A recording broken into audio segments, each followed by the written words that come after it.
ಬಂಧುಗಳಿಗೆ ಸ್ವಾಗತ. ಶ್ರೀ ಗುರುಭ್ಯೋ ನಮಃ. ಹರಿ ಓಂ. ಹಿರಣ್ಯಕೇಶು ಅಂತ ಒಬ್ಬ ಪ್ರಾಯದ ಹುಡುಗ ಬಾಯಿಗೆ ಬಂದಂಗ್ ಮಾತಾಡ್ದ. ಅಂದ್ರೆ ರಾವಣ ಲೆಕ್ಕಕ್ಕೆ ಅಥವಾ ಇಂದ್ರಜಿತ್ತು ಲೆಕ್ಕಕ್ಕೆ ನಾವು ಧರ್ಮದ ವಿರುದ್ಧ ಯಾವ ಕೆಲಸ ಮಾಡಬಾರ್ದು.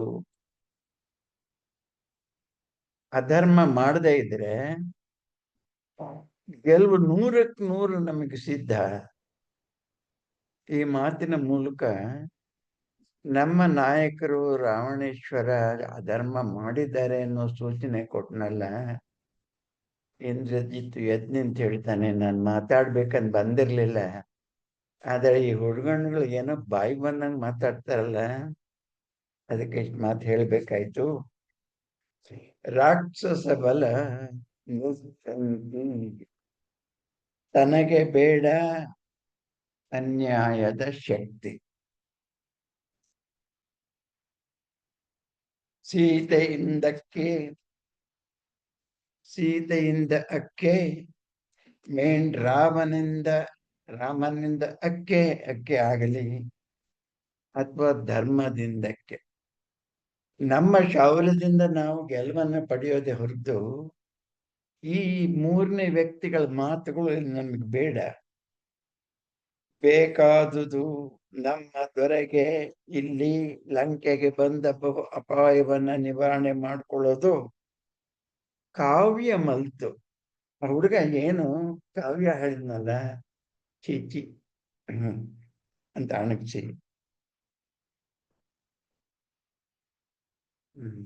ರಾಕ್ಷಸ ಬಲದ ಮೇಲೆ ನಂಬಿಕೆ ಇಟ್ಟು ಯುದ್ಧ ಮಾಡೋಣ ಅಂತೇಳಿ ಹೇಳ್ತಾನೆ. ಸಿಂಹಾಸನದ ಕಡೆಗೆ ಕಣ್ಣಿಟ್ಟು ದಶಶಿರನ ನೆಚ್ಚಿನ ಮಗನ್ ಚಕ್ರೇಶ್ವರನಿಗೆ ಅರ್ಪಿಸಿದ ನಿಂತು ತನ್ನ ಉರುಂದ್ರ ಸಾಮರ್ಥ್ಯ ಚಕ್ರಜಿತ್ ಧೈರ್ಯ ಧೈರಾವತ ಸ್ಕಂದಮಂ. ಸ್ಕಂದ ಅಂದ್ರೆ ಪ್ರತಿಭಟನಾ ಸಾಮರ್ಥ್ಯ, ಐರಾವತಕ್ಕೆ ಸಮಾನವಾದ. ಹೇ ಚಕ್ರೇಶ್ವರ, ಗೆಲುವು ನಮ್ಮ ಕೈನಲ್ಲಿದೆ, ಗೆಲ್ಲಿಸ್ಕೊಡ್ತೇವೆ. ಆ ಎಳಮುಗದ ಎಷ್ಟು ಚೆನ್ನಾಗಿದೆ ನೋಡಿ. ಎಳೆಮುಗದ ನವಿರ್ ಕರ್ಪಿನ ಅಂಕುರಮಿಲ್ಲ, ಉದ್ಭವಿಸಿಲ್ಲ. ಬಣಗುಗಳು ಭಾವುಕ ಸಹಜ ಬಾಲ ಭಾಷೆಯಂ ಬೋಧಿಸುತ್ತಿವೆ ನಿನಗೆ. ಮೀಸೆಲ್ ಬಂದಿರೋ ಚಿಗಿರ್ ಮೀಸೆಲ್ಲ ಕೂಡ ಬಂದಿಲ್ಲ. ಯಕ್ಕಚ್ಚಿತ್ ಇನ್ನು 17-18 ದಾಟದೇ ಇರೋ ಸಣ್ಣ ನೋಡು ಇಷ್ಟು ಮಾತಾಡ್ತಾನೆ. ಇದೆಲ್ಲ ನೀವು ಈಗ ಹಾಕೋಬಿಡಿ, ನಾವಿದ್ವಿ ರಣತಾಂಡವದ ರಾಜಕೀಯ, ನಮಗೇನು ಗೊತ್ತು, ನಾವು ಗೆಲ್ಲಿಸ್ಕೊಡ್ತೇವೆ. ಧೃತಿಯ ನಿರ್ಣಯಕ್ಕೆ ನಿನ್ನಿಷ್ಟದಂತೆ ನಡೆಯುವುದೇ ಧರ್ಮ, ನಿನ್ನಾಜ್ಞೆ ಪಾಲಿಸುವುದೇ ಮಕ್ಕಳಾದ ನಮಗೆ ದಾರಿ. ಇದೇ ನಮ್ಮ ಕರ್ತವ್ಯ ಕರ್ಮ. ರಾಕ್ಷಸ ಕುಲ ಕ್ಷೇಮಕ್ಕೆ ರಾಕ್ಷಸೇಂದ್ರನಿಗೆ ವಿಧೇಯತೆಯನ್ನು ಉಳಿದ ಅನ್ಯವು ಬೇಡ. ಅವು ನಮ್ಮ ರಕ್ಷೆಯ ವರ್ಮವಲ್ಲ, ವರ್ಮ ಕವಚ. ಹೀಗೆ ಹಿರಣ್ಯಕೇಶಿಯ ಮಾತನ್ನ ಬಹಳ ಸುಲಭವಾಗಿ ಅಳಿಸಿ ಹಾಕ್ತಾನೆ.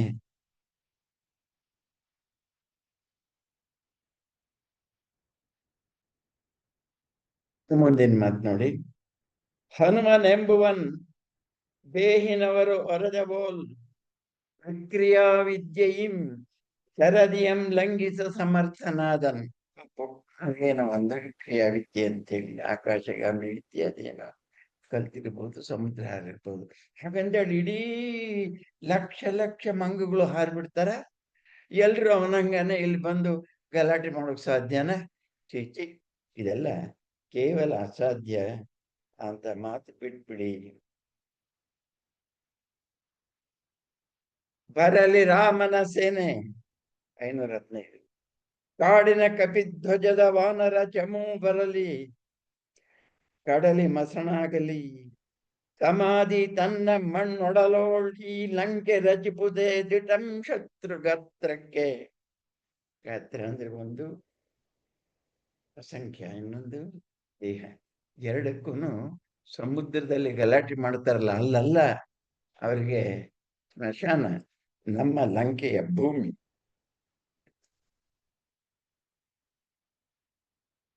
ಪಿಳ್ಳೆಪ್ಪಿನ್ ತಿರುಗುವಂತೆ ದಹಿಸುವೆನ್. ನಾನೊಬ್ಬ ಸಾಕು, ಒಂದ್ ಸಣ್ಣ ಹೋಗ್ಬಿಡುದಿಲ್ಲ. ಈಗ ಪೌರುಷದ ಮಾತುಗಳನ್ನಾಡಿ ರಾವಣ ಸಾಗಬೇಕಾದದರ ಸಾರ್ಥಕತೆಯನ್ನ ಉಂಟು ಮಾಡ್ತಾನೆ. ಅದೇ ನಿಮಗೆ ಮೊದಲೇ ಹೇಳಿದ್ದೆ, ರಾವಣೇಶ್ವರ ಯುದ್ಧಕ್ಕೆ ಮುನ್ನ ಒಂದು ಸಭೆ ಕರಿಬೇಕಾಗಿರ್ಲಿಲ್ಲ.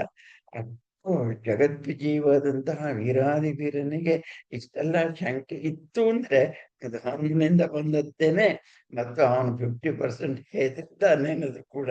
ಅದಕ್ಕಾಗೇನೆ ಹಿಂದೆ ಜಿತ್ತು ಗಟ್ಟಿ ಧ್ವನಿಯಲ್ಲಿ ನೋಡ್ಬೇಕು. ಹತರೇಕೆಯಂ ನೋಳ್ಪ ವಿಸ್ಮಿತರವೋಲ್ ಸಭೆಯ ಜನರುಲ್ಲಸದ ಕೊರಲು ಭಿನ್ನ ನಿರ್ದುದು ಹೊರತು ಉಗೆ ಉಗೆ ಘೋಷಮಂ. ಚರ್ಚೆ ಎರಡು ಕಡೆಗೆ ಹೋದಾಗ ಹಿರಣ್ಯಕೇಶಿ ಮಾತಾಡಿದಾಗಲೂ ಜನ ಚಪ್ಪಾಳೆ ಹೊಡೆದ್ರು, ಹೊಡೆದ್ರು. 1000 ಜನ ಪಬ್ಲಿಕ್ ಮೀಟಿಂಗ್ ಕರೆದಾಗ ಚಪ್ಪಾಳೆ ಹೊಡಿತಾರೆ. ಯಾರು ಏನ್ ಮಾತಾಡಿದ್ರು ಎಷ್ಟೋ ಸರಿ ಕೇಳಿಸ್ಕೊಳ್ದೆ ಚಪ್ಪಾಳೆ ಹೊಡೆಯೋದು ಉಂಟು. ಉಗೆ ಘೋಷಮಂ ಮರೆತು ಜನ ಬೆಕ್ಕಸ ಬೆರಗಾಗಿ ಮಾತುಗಳನ್ನು ಕೇಳ್ತಾ ಇದ್ದಾರೆ. ಆಗ ವಿಭೀಷಣ ಎದ್ದು ನಿಂತ್ಕೊಳ್ತಾನೆ. ಹಿರಣ್ಯಕೇಶವು ಉತ್ತರ ಹೇಳ್ಬೇಕು ಅಂತ ಎದ್ದಕ್ಕೆ ಹೊರಟವನು. ಆದ್ರೆ ಇಡೀ ಲಂಕಾ ಜನ ಯಾರನ್ನ ದೇವರಂತೆ, ಪ್ರತ್ಯಕ್ಷ ದೈವದಂತೆ ಕಾಣ್ತಾರೋ ಆ ರಾವಣನ ತಮ್ಮ ವಿಭೀಷಣ ಎದ್ದು ನಿಂತ್ಕೊಂಡಾಗ ಕೈ ಕೊಟ್ಕೊಂಡು ಮುದುರು ಕೂತ್ಕೋತಾನೆ. ಗೌರವ ವಿಭೀಷಣದ ಮೇಲೆ ಎಲ್ರಿಗೂ ಕೂಡ. ಹಿರಣ್ಯಕೇಶಿ ಮಾತು, ಇಂದ್ರಜಿತ್ತುವಿನ ಮಾತು ಮುಗಿದ ಮೇಲೆ ನಿರ್ಣಾಯಕವಾದ ಮಾತು ಹೇಳಬಲ್ಲವನು ವಿಭೀಷಣ ಮಾತ್ರ. ಈತ ಬೇಕಾ ಬೇಡವಾ, ಹೇಗಾಗ್ಬೇಕು ಅನ್ನೋದು. ವಿಭೀಷಣ ನಿಮಗೆ ಗೊತ್ತು, ಧರ್ಮ ಪಕ್ಷಪಾತಿ. ಅದರಿಂದ ಬಹುಶಃ ಯುದ್ಧಕ್ಕೆ ಒಪ್ಪೋದಿಲ್ಲ ಅಂತ ಕಾಣುತ್ತೆ. ನೋಡೋಣ ಕವಿ ಹೇಗೆ ನಿರ್ಣಯ ಮಾಡ್ತಾರೆ ಅಂತ ಹೇಳಿ. ಹಿರಣ್ಯಕೇಶಿಯ ಕಣ್ಗೆ ಬಿದ್ದುದು ವಿಭೀಷಣನ ಮೇಲೆ ಹೇಳುವ ಭಾಷಣೋನ್ಮಕ ಹೃದಯ ಧೈರ್ಯಕರ ಪೂಜ್ಯ ಚಿತ್ರಂ. ಚಾಟಕ್ಕೇನೆ ಕುಳಿತು ಕಣ್ಣಾಯ್ತು ಕಿವಿಯಾಯ್ತು ತರುಣನಾತ್ಮಂ. ಕಿವಿ ಹೊಟ್ಟೆ ಕೇಳ್ತಾನೆ ಏನ್ ಹೇಳ್ತಾರೆ ಒಡೆಯರು, ನೋಡೋಣ ಅಂತೇಳಿ. ಕೊಂಕು ಬಿಂಕಗಳಿರದ ಮೀಸೆಗಳು, ಕೊಂಕು ಬಿಂಕಗಳಿರದ ಮೀಸೆಗಳು. ಚೆನ್ನಾಗಿದೆ ಮಾತು. ಸಭ್ಯ ಭಂಗಿ ಬುದ್ಧಿಯ ತೀಕ್ಷ್ಣತೆಗೆ ಸಾಕ್ಷಿ, ತಾನೆನಲ್ಲಿ ನೀಡಿದ ತಳ್ಳನೆ ನಾಸಿಕಂ. ನೋಡಿದ್ರೆ ನನಗೆ ಕೈ ಹೋಗ್ಬೇಕು ಅನ್ಸುತ್ತೆ. ಅಂತ ಕೊಂಕು ಮೊಂಕಿಲ್ಲದ ನೇರ ದಿಟ್ಟ ಸಭ್ಯ ಧಾರ್ಮಿಕ ಮಾತು ಮತ್ತು ವ್ಯಕ್ತಿತ್ವ. ಸರ್ವರುಂ ಲಂಕಾಕ್ಷೇಮ ಕಾತ್. ವಿಭೀಷಣನ ಭಾಷಣ ಓದ್ತಾ ಇದ್ದೇನೆ. ಸರ್ವರುಂ ಲಂಕಾಕ್ಷೇತ್ರ ಕಾತರರಿಲ್ಲಿ ನೆರೆದಿಹಿರಿ, ದೈತ್ಯ ಕೀರ್ತಿಯ ಕಲಶ ಇಳುವಾಗದಂತೆ ಹುಚ್ಚುವುದಕ್ಕೆ ತವಕಿಗರಾಗಿ ಬಂದಿರೋರು ಬಿಟ್ಟು ಬೇರೆ ಬೇರೆ ಲಂಕೆಯ ಹಿರಿಮೆಯನ್ನ ಕುಂದು ಮಾತಾಡುವ ಬೇರೆ ಯಾರು ಇಲ್ಲಿ ಇಲ್ಲ ಅಂತ ನಾನು ಕಾಣ್ತಾ ಇದ್ದೇನೆ. ಒಂದೇ ಗುರಿ ಇರ್ಪುದನ್ನು ಕಂಡೆ ನಾನು. ಅದು ಶತ್ರು ಸೈನ್ಯವನ್ನ ಮರಳ ದಂಡೆಯಲ್ಲಿ ನಿಂತು ದಾಟೋದಕ್ಕೆ ಕಾಯ್ತಾ ಇರುವ ಸಮಸ್ತ ಕಪಿ ಸೈನ್ಯವನ್ನು ಬಡದೋಡಿಸೋದು ಒಂದೇ ನಮ್ಮ ಗುರಿ. ಹಿರಣ್ಯಕೇಶಿಯ ಮಾತುಗಳನ್ನ ಇಗ್ನೋರ್ ಮಾಡ್ತಾ ಇದ್ದಾನೆ. ಯಾಕೆಂದ್ರೆ ಅವನು ಹೇಳ್ಬೇಕಾದ ಉತ್ತರ ಕಡೆಯಲ್ಲಿದೆ. ಹಿರಣ್ಯಕೇಶಿಗೆ ಕೂಡ ಲಂಕೆ ಗೆಲ್ಬೇಕನ್ನೋದಿದೆ. ಅಧರ್ಮದ ದಾರಿಯನ್ನು ಬಿಟ್ಟು ಗೆಲ್ಲೋಣ ಅಂತ ಅವನ ಉದ್ದೇಶ. ಅದೇ ಮಾತು ವಿಭೀಷಣದು.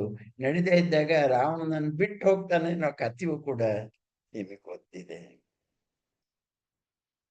ರಕ್ಷಿಸಬೇಳ್ಕುಂ ಈ ಲಂಕೆಯಂ. ಎಲ್ಲರ ಮಾತು ಒಂದೇ. ಬೆಳ್ಜಸಕ್ಕೆ, ಇದು ನಿಜವಾದ ಕೀರ್ತಿಗೆ. ನಾವೆಚ್ಚರದಿಂ ನಡೆವುದು ತಮ್. ಗೆಲುವಾಗ್ಬೇಕಾದ್ರೆ ನಮಗೆ ಆಗಬಹುದಾದ ನಷ್ಟದ ಚಿಂತೆಯೂ ಬಹಳವಾಗಿರ್ಬೇಕು ಯಾವಾಗ್ಲೂ. ಗೆಲುವಾಗ್ಬೇಕಾದ್ರೆ, ಸೋಲು ಆಗದೆ ಇರಬೇಕಾದ್ರೆ ಸೋಲಿನ ಸಾಧ್ಯತೆಯ ಕಾರಣಗಳನ್ನ ಹುಡುಕಿ ಹುಡುಕಿ ತೆಗೆದು ತೆಗೆದು ಅದನ್ನು ಆಗದ ಹಾಗೆ ನೋಡ್ಕೊಳ್ಬೇಕಾದದ್ದು ಸಮರ್ಥರ ಕೆಲಸ. ನಾವು ಎಲೆಕ್ಷನ್ ನಿಂತ್ರೆ ನಾವು ಎಷ್ಟು ಗೆಲ್ತೀವಿ ಅನ್ನೋದು ನಮ್ಗೆ ಗ್ಯಾರಂಟಿ ಇದ್ರು ನಮಗೆ ಸೋಲಾಗಬಹುದಾದ, ನಮ್ಗೆ ಓಟ್ ಬರ್ತಾ ಇರಬಹುದಾದ ಲೆಕ್ಕಗಳನ್ನು ಕೂಡ ಸರಿಯಾಗಿ ಕರಾರುವಕ್ಕಾಗಿ ನಿಖರವಾಗಿ ಆಲೋಚನೆ ಮಾಡ್ಬೇಕಲ್ವಾ. ಆ ತರಹ ಇವನು ಹೇಳ್ತಾನೆ, ಗೆಲ್ತೀವಿ, ದೊಡ್ಡ ಸೈನ್ಯ, ಶೂರ ಸಮರ್ಥರು ಎಲ್ಲ ಇದೆ, ಆದ್ರೆ ಒಂದೇ ಒಂದು ಮೈನಸ್ ಪಾಯಿಂಟ್, ಅದು ಈಗಳಲ್ಲ. ಒಂದು ಹೇಳ್ತಾನೆ, ಬೆಳ್ಜಸಕ್ಕೆ ನಾವು ಎಚ್ಚರದಿಂದ ಕಾಲಿಡಬೇಕಾಗತ್ತೆ, ದುಡುಕು ಹಾಗಿಲ್ಲ. ಹೆಣ್ಣು ತಾನಾಗಿ ಬಂದ್ರೆ ಸರಿ, ಅಪಹರಿಸ್ಕೊಂಡು ಬರೋದು ಕ್ವಶನ್ ಮಾರ್ಕು. ಹೆಣ್ ತನಗೆ ತಾನೊಲಿದು ಬರೆ ಸೊಗಂ ಮೇಣ್ ಹರಂ. ಹರ ಅಂದ್ರೆ ಧರ್ಮ. ಆದ್ರೆ ರಾವಣೇಶ್ವರ ಮಾಡಿದ್ದು ಇಂಡೈರೆಕ್ಟ್. ಬರದಿರಲಿ ಕವಿವು ಎರಡಂ ವಿನಾಶ. ಏಕಪತ್ನಿ ವ್ರತನ ರಾಮನ ಪತಿವ್ರತೆಯ ತಪದ ತೀವ್ರ ತಪದ ರೌದ್ರಂ. ಎಷ್ಟು ಚೆನ್ನಾಗಿದೆ. ಮಹಾಸಾಧ್ವಿಯಾದ ಸೀತೆಯ ಸಾಧ್ವಿತನದ ತಪಸ್ವಿತೆಯ ಶಕ್ತಿ ಸಾಮರ್ಥ್ಯದ ರೌದ್ರವು ನಮ್ಮ ರಾವಣರ ಮೇಲೆ ಬಡಿಯದಿರಲಿ ಅಂತ ಇಂಡೈರೆಕ್ಟ್ ಆಗಿ. ಏಕಪತ್ನಿ ವ್ರತನ ರಾಮನ ಪತಿವ್ರತೆಯ ತಪದ ತೀವ್ರ ತಪದ ತಪ ಬಿಸಿಲು ಬೇಗೆ ರೌದ್ರಮಂ. ಪೆಣ್ ಕೊರಂಗದೆ ಏವುದು ಎಂದೇವೈಸುವುದು ತರಮೆ. ಫಲವು ಹದಿಬದೇರಿಂ ಧನ್ಯಮಾದಿ ನಮ್ಮ ದಾನವ ಕುಲದ ಬಲದ ಪೌರುಷಕ್ಕೆ. ಇದು ಅನುಭವ ಇರುವಂತಹ ಮಾತಲ್ವಾ.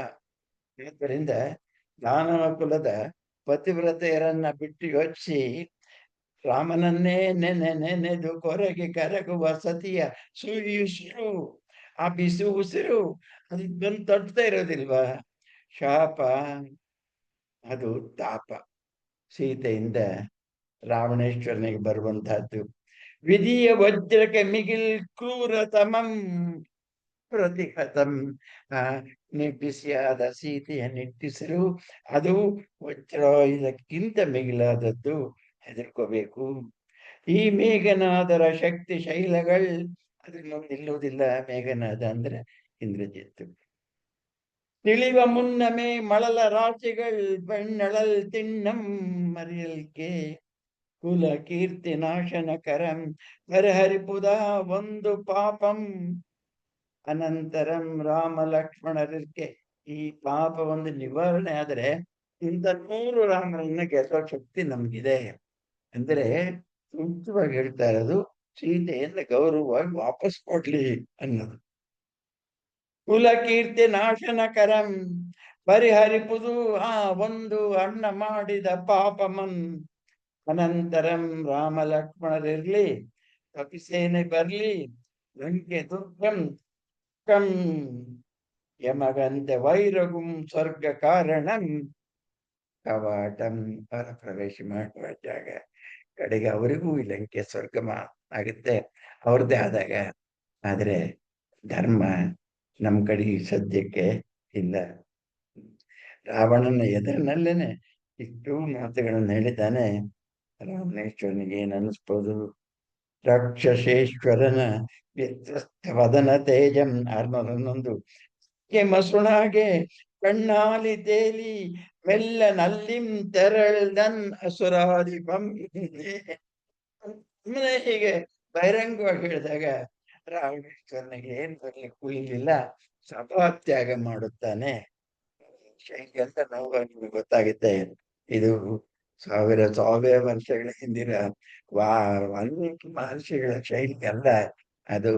ಇದು 20ನೇ ಶತಮಾನದ 21ನೇ ಶತಮಾನದ ಬದಲಾದ ಕವಿಗಳ ಆಲೋಚನೆಯ ಮನಸ್ಥಿತಿ ಮತ್ತು ಈಗ ಈ ತರಹ ಮೀಟಿಂಗ್ ಆದ್ರೆ ಈಗ ಈ ತರಹ ಮಾತುಗಳು ಬರುತ್ತೆ ಅನ್ನೋ ಸೂಚನೆ ಹಿಂದೂ ಒಂದ್ಸರಿ ಕೊಟ್ಟಿದ್ದಾನೆ.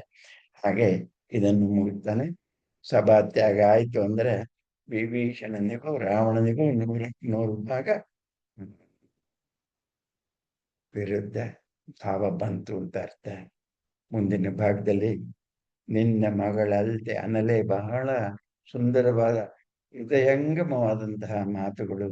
ರಾಕ್ಷಸ ರಾಜ ಅಂತ ಅಂದ ಮಾತ್ರಕ್ಕೆ ಒಂದು ಹುಲಿ, ಸಿಕ್ಕಾಪಟ್ಟೆ ಕೆಟ್ಟ ಹುಲಿ, ಅದು ಕಾಡಿನಲ್ಲಿ ಒಂದ್ ಕಡೆಯಿಂದ ಹೋಗ್ತಾ ಇದ್ರೆ ಜಿಂಕೆಗಳೆಲ್ಲ ಬೆದರಿ ಓಡ್ತವೆ. ಯಾಕೆ? ಸಿಕ್ಕಿದ್ದೆಲ್ಲ ಅದ್ರ ಬಾಯಕ್ಕೆ ಹೋಗುತ್ತೆ ಅಂತೇಳಿ. ಕ್ರೂರಿಯಾದ ಸಿಂಹ ಕಾಡಿನಲ್ಲಿ ರಾಜನಾಗಿ ಅಲಿಯುತ್ತಾ ಎಲ್ಲ ಪ್ರಾಣಿಗಳನ್ನ ಹೆದರಿಸ್ಕೊಂಡು ರಕ್ಷಣೆ ಮಾಡ್ತಾ, ಅಯ್ಯೋ ಸಾಕ್ಷಾತ್ ಯಮರಾಯ ಬಂದ ಅನ್ನೋ ಹಾಗೆ ಭೀತಿ ಉಂಟು ಮಾಡುವ ಸಿಂಹ ತನ್ಮರಿಗೆ ಪ್ರೀತಿಯ ಅಪ್ಪ ಪಾಪೂ ಅಂತ ಮುದ್ದು ಮಾಡೋದಿಲ್ವ? ಹುಲಿಯಾದರೂ ಸಿಂಹವಾದರೂ ಅದರ ಮಕ್ಕಳಿಗೆ ಅಪ್ಪನೇ ಆಗೋದ್ರಿಂದ ಆ ಮನಸ್ಸು, ಎರಡು ಮನಸ್ಸು ನಮ್ಮಲ್ಲಿರುತ್ತೆ. ಒಂದು ಕ್ರೌರ್ಯದ್ದು, ಇನ್ನೊಂದು ಪ್ರೀತಿ, ಪ್ರೇಮ, ಸ್ನೇಹ, ವಿಶ್ವಾಸದ, ಮಾಧುರ್ಯದ, ಮೃದುತನದ ಗುಣವೂ ಕೂಡ. ಆ ರಾವಣನ ಇನ್ನೊಂದು ಮುಖವನ್ನು ತೋರಿಸೋದಕ್ಕಾಗಿ ತನಗೆ ಹೆಣ್ಣು ಮಕ್ಕಳು ಇಲ್ಲೇ ಇರೋದ್ರಿಂದ, ಹೆಣ್ಣು ಮಕ್ಕಳ ಬಗ್ಗೆ ಬಹಳ ಕಾತರ ಇರೋದ್ರಿಂದ ವಿಭೀಷಣನ ಮಗಳನ್ನ ತನ್ನ ಮಗಳಾಗಿಯೇ ತಿಳಿದು ಬೆಳೆಸಿದ್ದಾನೆ. ಒಂದು 2 ಪುಟ ಆದ್ರೂ ಎಷ್ಟು ಹೃದಯವಾಗಿದೆ, ಕೋಮಲವಾಗಿದೆ ಅನ್ನೋದನ್ನ ನೀವು ನೋಡ್ತೀರಿ. ಆದ್ರೆ ಸಂದರ್ಭ ವಿಭೀಷಣ ರಾವಣನ ಪಕ್ಷದಿಂದ ಹೋಗ್ತಾನೆ ಅನ್ನೋ ಸೂಚನೆ ಸಭೆಯೊಳಗೆ ಸಿಕ್ಕಿರೋದ್ರಿಂದ ಇಲ್ಲಿ ರಾವಣ ಮತ್ತು ವಿಭೀಷಣರ ಭೇಟಿ ಅದರ ಮುಂದಿನ ಭಾಗ ತೀರ್ಮಾನದ ಕಡೆಗೆ ಹೋಗುತ್ತೆ ಅನ್ನೋದಾದ್ರಿಂದ ಈ ಭಾಗ ಬಹಳ ಪ್ರಸ್ತುತವಾಗಿದೆ, ಮುಖ್ಯವಾಗಿದೆ. ಈ ಸಭೆ ಮುಗಿದ ತಕ್ಷಣ ಅವನು ತರ ತಲೆ ಕೆಟ್ಟಾಗಿ ತಲೆನೋವಾಯ್ತು ಅಂತ ಸುಡುಗಾಡ ಹೋಗಿ ಮಲ್ಕೋತಾನೆ. ರಾವಣೇಶ್ವರರು ಮಲಗಿದಾರಂತೆ, ಹುಷಾರಿಲ್ವಂತೆ ಅಂತ ತಿಳಿದಾಗ ಓಡೋಡಿ ಬರ್ತಾನೆ ವಿಭೀಷಣ. ಆದರೆ ವಿಭೀಷಣನನ್ನ ನೋಡೋದಕ್ಕೆ ರಾವಣನಿಗೆ ಇಷ್ಟ ಇಲ್ಲ. ಅವರಿಬ್ಬರಿಗೆ ಮನಸ್ಸು ಎಷ್ಟು ವ್ಯತಿರಿಕ್ತವಾಗಿದೆ ಅನ್ನೋದ್ರ ಜೊತೆಗೆ ಹೀಗೆ ಭೇಟಿಯಾದಾಗ ಏನಾಗುತ್ತೆ ಅನ್ನೋದನ್ನು ಕೂಡ ಕವಿ ಬಹಳ ಸೂಕ್ಷ್ಮವಾಗಿ ಹ್ಯಾಂಡಲ್ ಮಾಡ್ತಾನೆ. ಯಾಕೆಂದ್ರೆ ಇಷ್ಟು ವರ್ಷ ತಮ್ಮನನ್ನ ಪ್ರೀತಿಯಿಂದ ಬೆಳೆಸ್ಕೊಂಡು ಬಂದಿರೋ ರಾವಣ ಒಂದೇ ಸಾರಿ ನೀನಿರ್ಬೇಡ ನನ್ನ ಕಣ್ಣೆದುರಲ್ಲಿ ಹೇಳಕ್ ಸಾಧ್ಯವಾದ್ರೆ ಅದು ಆ ಸಂದರ್ಭದ ಕೋಪ ಹೊರತು ಹೃದಯಪೂರ್ವಕವಾಗಿ ಹಾಗೆ ಮನಸ್ಸು ಸಡನ್ ಆಗಿ ಚೇಂಜ್ ಆಗೋದಿಲ್ಲ. ಆದ್ರೆ ಅನಲೆ ದೊಡ್ಡಪ್ಪ ಅಂದ ಕೂಡ್ಲೇನೆ ಅಯ್ಯೋ ಕರಗಿ ಹೋಗ್ತಾನೆ ಅವನು. ನನಗೆ ಬಹಳ ಇಷ್ಟವಾದ ಭಾಗ ಇದು, ಅದನ್ನು ಓದ್ತೇನೆ. ಅನಲ ಕುಮಾರಿಗೆ, ಅನಲ ಅಂದ್ರೆ ವಿಭೀಷಣನ ಮಗಳು. ಸಂಚಿಕೆ 8. ನಿನ್ನ ಮಗಳಲ್ದೆ ಅವಳ ಅನಲೆ. ಅನಲ ಕುಮಾರಿಗೆ ಅಗ್ರಜನ ಅಸ್ವಸ್ಥತೆಯ ಸುದ್ದಿಹಿಂ ತಿಳುಹಿ, ಹೋಗು ದೊಡ್ಡೆಯನಿಗೆ ಶುಶ್ರೂಷೆ ಮಾಡು ಅಂತ ದೊಡ್ಡಮ್ಮನ ಜೊತೆ ನೀನೇ ಇರು ಅಂತ ಹೇಳಿ ತಂದೆಯೇ ಅನಲೆಯನ್ನ ದೊಡ್ಡಪ್ಪನ ಮನೆಗೆ, ತನ್ನ ಅಣ್ಣನ ಮನೆಗೆ ವಿಭೀಷಣ ಕಳಿಸಿಕೊಟ್ಟಿದ್ದಾನೆ. ವಿಭೀಷಣ ಮತಿಸಿ ನಿಶ್ಚಯಿಸುತ್ತ ತನ್ನ ಮತಮಂ, ನನ್ನ ಮುಂದಿನ ನಡೆ ಏನಾಗಿರ್ಬೇಕು? 100ಕ್ಕೆ 100 ಭಾಗ ಅಧರ್ಮ ಪಕ್ಷಪಾತಿ ತಾನಾಗುವುದಕ್ಕೆ ಸಾಧ್ಯ ಇಲ್ಲ. ಮನಸ್ಸಿಗೆ ವಿರೋಧವಾಗಿ ನಾನು ನಡ್ಕೊಳಕ್ ಸಾಧ್ಯವಿಲ್ಲ. ನನ್ನ ದಾರಿಗೆ ಅವನ್ ಸ್ವಲ್ಪ ತಿರ್ಕೊಂಡ್ರೆ ಸರಿ, ತಿರ್ಕೊಳ್ಳದೆ ಹೋದ್ರೆ ನಾನು ಅವನ ದಾರಿಗೆ ತಿರ್ಗಕ್ಕಾಗಲ್ಲ. ಅಂದ್ರೆ ಅರ್ಥ ಏನು? ನಾನು ರಾವಣನ ಪಕ್ಷವನ್ನ ಮತ್ತೆ ಭೂಮಿಯ ಪಕ್ಷವನ್ನ, ಹುಟ್ಟಿದ ಲಂಕೆಯನ್ನ ಬಿಟ್ಟು ಹೋಗ್ಬೇಕು. ಆ ಸೂಕ್ಷ್ಮ ಇಲ್ಲಿದೆ. ಮತಿಸಿದಂ ನಿಶ್ಚಯಿಸುತ್ತ, ನಿಶ್ಚಯ ತನ್ನ ಮತಮಂ, ರಾಕ್ಷಸ ಕುಲದ ರಕ್ಷಣೆಗೆ ಮೇಣ್ ಸಹೋದರನ ಹಿತಕ್ಕೆ, ಪಿಡಿಯಲಿರ್ಪ ಸತ್ಪಥಮಂ ಚಿಂತಿಸಿದಂ ಸತ್ಪಥ, ಸರಿಯಾದ ಯೋಗ್ಯ ದಾರಿಯನ್ನ ನಾನು ಯಾವುದನ್ನು ಹಿಡಿಲಿ, ಹೋಗ್ಲ ಬರ್ತಾನೆ. ದೊಡ್ಡ ದೇಹದ ವಿಭೀಷಣ ಬಾಗಲಿದ್ದವನು ಕೈ ಮುಗಿತಾನೆ, ಮುಗುಳ್ನಗೆ ಆಧರಿಸ್ತಾನೆ. ದೌವಾರಿಕನ ಕೈ ಮುಗಿಹಮಂ, ಮುಗುಳ್ನಗೆ ಕೈ ಮುಗಿಹಮಂ. ಭಾಷೆ ನೋಡಿ ಹೆಂಗ್ ಟ್ರಿಕ್ ಮಾಡ್ತಾರೆ ಅಂತೇಳಿ. ಮುಗಿತವನ್ನ ಭಾವರೂಪ. ದೌವಾರಿಕನ ಕೈ ಮುಗಿಹಮಂ, ಮುಗಿಯುವಿಕೆಯನ್ನು ಮುಗುಳ್ನಗೆಯಿಂದ ಮಾದರಿಸಿ ಮುತ್ತ ಮಾತಂಗ ನಿಶ್ವಾಸ ಮತ್ತೆ ಮತಿಸಿದ ಆನೆಯ ನಿಶ್ವಾಸದಂತೆ ಚಲಿತ ಪುಷ್ಪ ಪರಿಮಳ ತರಲತೋದ್ಯಾನ ಪತದಿಂ ಬಂದ ಅವರಜಂ. ಬಂದಿರೋ ಜಾಗ ನೋಡಿ, ಸುವಾಸನೆಯಿಂದ ಕೂಡಿದ ಸುಂದರವಾದ ಉದ್ಯಾನದ ದಾರಿಯಲ್ಲಿ ಬಂದಿರುವಂತಹ ಪ್ರಜ ಅಂದ್ರೆ ತಮ್ಮ ದಶಗ್ರೀವ ಚಂಡಿಕಾ ಧ್ವಜ ಗರ್ವಿತ ಮಹತ್ವ ಚಂಡಿಕಾ ಧ್ವಜ ಅಂತ. ಚಂಡಿಕಾ ಅಂದ್ರೆ ದೇವಿ ಪಾರ್ವತಿ. ಅವನು ಅವನು ಶಿವಭಕ್ತನಾದ್ರಿಂದ ಬಾವುಟದಲ್ಲಿ ಗಿರಿಜೆಯನ್ನ ಇಟ್ಕೊಂಡಿದ್ದಾನೆ. ಆ ಭವ್ಯ ಮನೆಯನ್ನ ವಿಭೀಷಣ ಪ್ರವೇಶ ಮಾಡ್ದ. ಯಾವುದೋ ಸೂಕ್ಷ್ಮ ವಿಚಾರ ಮಾಡ್ತಾ ಇರುವಾಗ, ಯುದ್ಧದ ವಿಚಾರ ಇರುವಾಗ ಆ ಮನೆಯ ಭವ್ಯತೆ ಕಟ್ಕೊಂಡು ನಾವೇನ್ ಮಾಡ್ಬೇಕು, ಅದು ಬಿಡಿ. ಆಮೇಲೆ ಮಾತು ಮುಂದಕ್ಕೆ, ಬೆದರ್ದಳೆನೆ ರಾಕ್ಷಸರ ಜನರ ಮನೆಯ ಶಬ್ದ ಶೂನ್ಯತೆಯನ್ನ. ದೊಡ್ಡ ಮನೇಲಿ ಒಬ್ರು ಒಂದು ಉಸಿರಾಡಲ್ಲ, ಗಲ್ಸದ್ದಿಲ್ಲ ಅನ್ನೋ ಹಂಗಿದ್ರೆ ಒಂಥರ ಭಯ ಆಗುತ್ತೆ ಅಲ್ವಾ. ಅದಕ್ಕೆ ಸ್ಮಶಾನ ಮೌನ ಅಂತಾರೆ. ಹೆದರಿಕೆ ಉಂಟು ಮಾಡ್ತದೆ. ಯಾಕೆಂದ್ರೆ ಮನೇಲಿ ಮನೆಗೆ ತಕ್ಕಂಗೆ ಒಂದ್ ಸ್ವಲ್ಪ ಮಾತುಗಳು, ಗಲಾಟೆ, ಇನ್ನೊಂದು ಮತ್ತೊಂದು ಸಂಗೀತ ಏನೋ ಇರಬೇಕು. ಆದರೆ ಶಬ್ದ ಶೂನ್ಯತೆಯ ನೆಕ್ಕ ನಿದ್ರೆಗೆ ತರಲ್ ಭಂಗಮಂ. ಯಾರಿಗೂ ಧೈರ್ಯ ಇಲ್ಲ.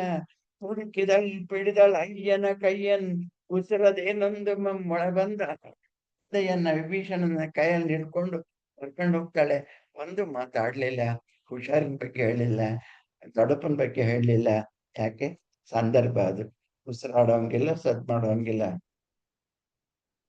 ಅಣ್ಣ ನೆಂತಿಹನೆಂದು ಸರ್ಮಾಧವಂ ಕೇಳಿದರೆ, ಅನಲೆ ತಾಯಿ ಹೆಸರು ಶರ್ಮ ಅಂತ ಹೇಳಿ. ನೀನಾತನಂ ಕಾಣ್ಬೋದೊಳ್ಳಿದಲ್ತು ಎನಲ್. ನೋಡೋದ್ ಬೇಡ, ನೀನ್ ಮಾಪ್ಸೋಗು. ಏಕೆನೆಲ್ ನೇರಮಂ ನಿದ್ದೆ ಇಲ್ಲ ಎಂದನ ಬಾಳ್ಪಣ್ತವಂ. ತಕ್ನಾಲಿ ಸೇವಕ ಇದ್ದಾನೆ, ಬಹುಕಾಲದಿಂದ ಅರಮನೆಯಲ್ಲಿ ಸೇವೆ ಮಾಡ್ಕೊಂಡಿದ್ದಂಥವನು. ಅವನು ಪಣ್ತವಂ, ಬಾಳು ಹಣ್ಣಾಗಿದ್ದವನು ಅಂತ 90 ದಾಟದವರೆಗೆ ಈ ಮಾತು. ಸ್ವಾಮಿ ಕೈ ಮುಗಿತೀನಿ, ನಿಮ್ಮ ಅಣ್ಣನ ನೀವು ನೋಡ್ಬೇಡಿ. ಇಬ್ಬರನ್ನು ಎತ್ತಾಡಿಸಿದ ಮುದುಕ, ರಾವಣನನ್ನು ವಿಭೀಷಣನನ್ನು ಕೂಡ.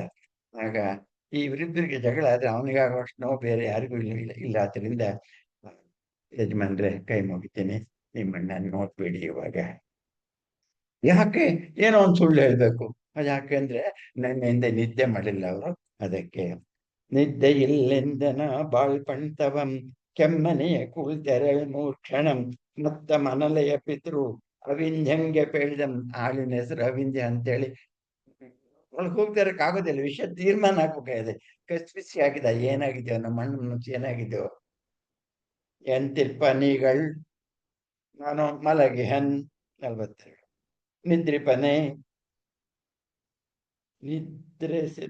ನಿದ್ರಿಸಿಪ್ಪೊಡೆ ಅಲ್ಲಿயும் ನಿದ್ದೆಯ ಕುಳಿಂಪಿಯಂ ಕಲಂಕುತಿರ್ಪುದು ಮತ್ತೆ ಮತ್ತೆயும் ಮತ್ತ ಜಗತ್ವರ್ಣಂ.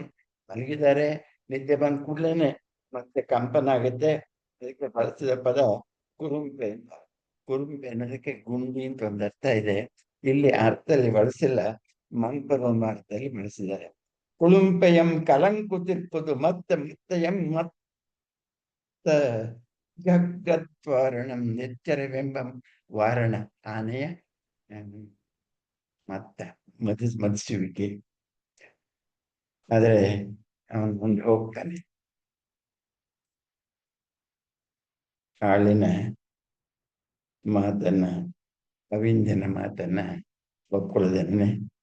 ಮಂಡೋದರಿಯ ಪ್ರೇಮ ಕೈಂಕರ್ಯ ಭೇಷಜ ಮಂತ್ರತೆ ಮುಗ್ಧತೆಯ ನಂತರ. ಲಂಕೇಶ ಸ್ವಲ್ಪ ಎಚ್ಚರಾಗಿದ್ದಾನೆ, ಹುಷಾರಾಗಿದ್ದಾನೆ ಅಂದ್ರೆ ಆ ಮಂಡೋದರಿಯ ಪ್ರೇಮದ ಹಾರೈಕೆ ಅನ್ನೋ ಮಾತನ್ನು ಸೇರಿಸಿದ್ದಾರೆ ಇಲ್ಲಿ 50ನೇ ಸಾಲಿನಲ್ಲಿ. ಮಂಡೋದರಿಯ ಪ್ರೇಮ ಕೈಂಕರ್ಯ ಭೇಷಜದ ಮಂತ್ರದ ಮುಗ್ಧತೆಯ ನಂತರ ತಾತ್ಕಾಲಿಕದ ಅಂತಸ್ಥಿತಿಯ ಲಂಕೇಶ ಅವನ ಪರ್ಯಂಕ ತಡೆಗೆ ಕೇಳಿ. ಪೆಣ್ಮಕ್ಕಳಿಲ್ಲದ ದಶಗ್ರೀವನ ಎರ್ತೆಯ ಕಕ್ಕರೆಯ ಅರಗಿಳಿಯ ಹರಣನಂ ಪೊರೆದ ಹಂಜರ ಮೆನಲ್ ಚೆಲ್ವು ಕಣಿಯಾಗಿದ್ದ. ರಕ್ಷಿಸುವ ಹಂಜರ, ಪಂಜರದಂತೆ ಇರುವಂತಹ ತನ್ನ ಮಗಳ ಅನಲೆ, ಅವಳನ್ನ ಮಾತನಾಡಿಸ್ತಾ ನಮಸ್ಕರಿಸಿದ ಅತ್ತಿಗೆಗೆ ಅಂದ್ರೆ ಕೈ ಹಿಡ್ಕೊಂಡೇ ಬರ್ತಾನೆ. ಅತ್ತಿಗೆಗೆ ನಮಸ್ಕಾರ ಮಾಡ್ತಾನೆ.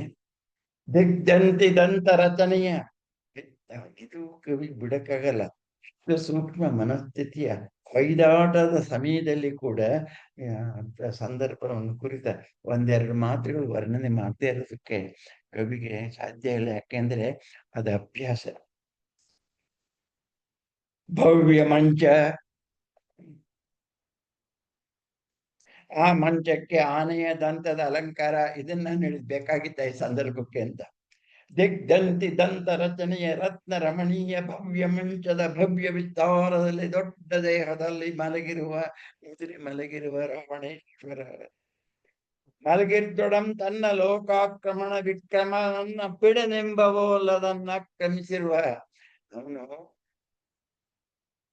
ದುರ್ಯೋಧನ ನೆಲಕ್ಕೆ ಬಿದ್ದ ಅಂದಾಗ ರನ್ನ ಹೇಳ್ತಾನೆ, ಈ ನೆಲನನ್ನ ಬಿಡನು ಎಂಬರ್ಥದೋಡ್ ಬಿದ್ದಿದ್ದಾನೆ. ಬಿದ್ದಿದ್ದಾನೆ ಅಂದ್ರೆ ಇವನು ಹಿಡಿದ ನೆಲನ್ನ ಬಿಡನೆಂದು ಪಿಡಿದು ಬಿದ್ದಿಹನ್. ಅದೇ ತರ ಈ ಭವ್ಯವಾದ ಈ ಮಂಚದಲ್ಲಿ ಈ ಲೋಕವನ್ನ ಹಿಡಿತದಿಂದ ಆಚೆ ಹೋಗೋದಕ್ಕೆ ನಾನು ಬಿಡೋದಿಲ್ಲ ಅನ್ನೋ ಹಾಗೆ ರಾಜ ಆಕ್ರಮಿಸಿದ್ದಾನೆ. ಅವನ ಮುಖಮುದ್ರೆ ಹಾಗೆ ನಿದ್ರಾ ರುದ್ರನೆಂಬಂತೆ ಸುಳಿಯುತ್ತಿದ್ದಾನೆ. ಅದನ್ನ ನೋಡಿದ ಹೆಪ್ಪಾಯಿತು ಹೊತ್ತಿನ ಹೊನಲ್.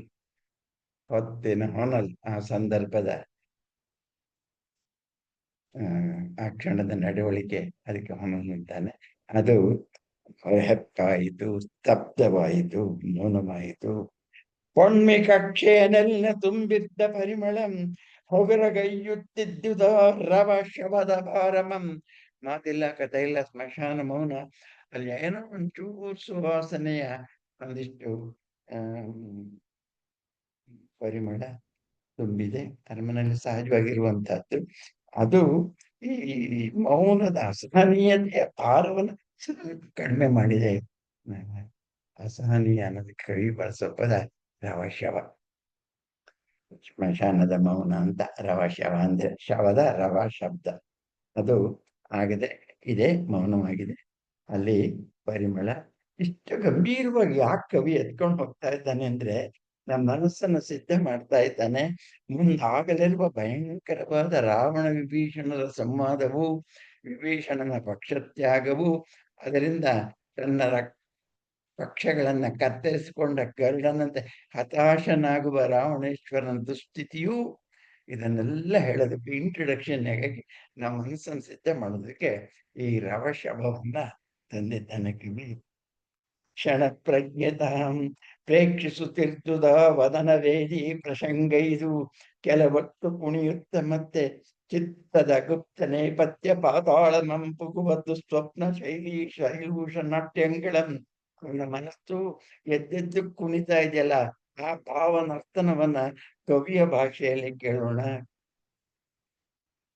ಚಿತ್ತದ ಗುಪ್ತವಾದ ನೇಪಥ್ಯ, ಹೊರಗಡೆ ಕಾಣದೇ ಇರುವಂತಹ ಪಾತಾಳವನ್ನು ಪುಗುವ ದುಸ್ವಪ್ನ, ಆ ಶೈಲೂಷ ನಾಟ್ಯಗಳು, ಶೈಲೂಷ ಅಂದ್ರೆ ನರ್ತಕ ಅಂತ, ಆ ನಾಟ್ಯಗಳನ್ನ ನೋಡುತ್ತಿದ್ದಂತೆ ಮನಸ್ಸು ಸುಕ್ಕಿ ಸೆಳೆದು ಹುಬ್ಬು ಗಂಟಿಕ್ಕಿ ಮಸುಳಿತನೆ ದರ್ಪಾರ್ಚಿ ಸೋತು, ಹಚ್ಚಿ ಬೆಂಕಿ ದರ್ಪವೆಂಬ ಬೆಂಕಿ ಸೋತು ಜೋಲುದು ಮೀಸೆಯ ನಿಮಿರ್ಖೆ.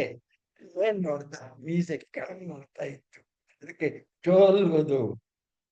ನಿಮಿರ್ಕೆ ಎದ್ದಿದ್ದ ಮೀಸೆ ಕೆಳಗಾಯಿತು, ವಿಕಂಪಿಸಿತು.